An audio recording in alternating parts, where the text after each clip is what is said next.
আমি সবাইকে বলবো, আপনারা যখন গাভী কিনবেন, গাভী কেনার আগে আপনারা অবশ্যই একটা বকনা কিনে আপনারা ছোট থেকে তারা বড় করবেন। কারণ সোনার হরিণ কেউ বিক্রি করে না।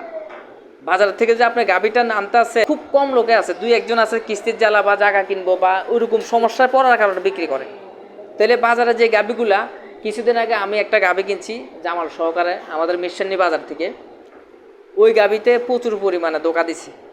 যেমন গাভীটা বিশাল বড়, আমরা 1,25,000 টাকা দিয়ে গাভীটা কিনছি, কিন্তু এই গাভীর সাথে যে বাচ্চা একটা রেখে দিছে, অন্য একটা বাচ্চা আমরা এটা ধরতেও পারি নাই। কারণ এটা মায়ের দুধ খাইতেছে, আমরা তো মনে করছি এটার বাচ্চা। আর বডিটাও মাশাআল্লাহ খুব বড় বডি, বড় বডি দেখিয়া গাভীর যে বাট আছে ওই বাটে অনেক বেশি দুধ দেখছি, দেখে আমরা চিন্তা করছি না এটা ভালো একটা রেজাল্ট পাইবো। এখন এটা কিনে আনার পরে এটা আর বাচ্চারা আর দুধ খাওয়ায় না, বাচ্চারা লাথি মেরে ফালাই দেয়। তখন আমরা বুঝছি যে এটার যে অরিজিনাল বাচ্চাটা ছিল ওই বাচ্চাটা বিক্রি করে দিছে বা মারা গেছে। এখন এই গাভীটারে কি করব? একদিন দুধটা না চাইকা তারা বাজারে নিয়ে এসে, তো এইটা দেখে আমরা মূলত গাভীটা কিনছি যে 7-8 লিটার দুধ দিব। আর বাচ্চাটা সার বাচ্চা ছিল।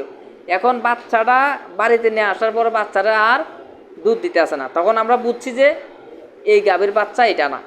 এরকম প্রত্যেকটা মানুষ প্রতারিত হইতেছে, যারা ইউটিউব দেখে দেখে আমরা 10 লিটার 20 লিটারের গাভী কিনবো, বাস ডেলি 1000 টাকা দুধ বেচবো, বাস আমি তো বড় লোক হয়ে যাবো। এই বড় লোকের স্বপ্ন দেখেন না। পরে ওই গাভীর দুধ আমরা 1.5 লিটারের মতো পাইছি। এখন বলেন, একটা 1,25,000 টাকার গাভী কিনা যদি আপনার 1.5 কেজি দুধ পান, তো সেক্ষেত্রে আপনাদের লাভ হইব? লস না?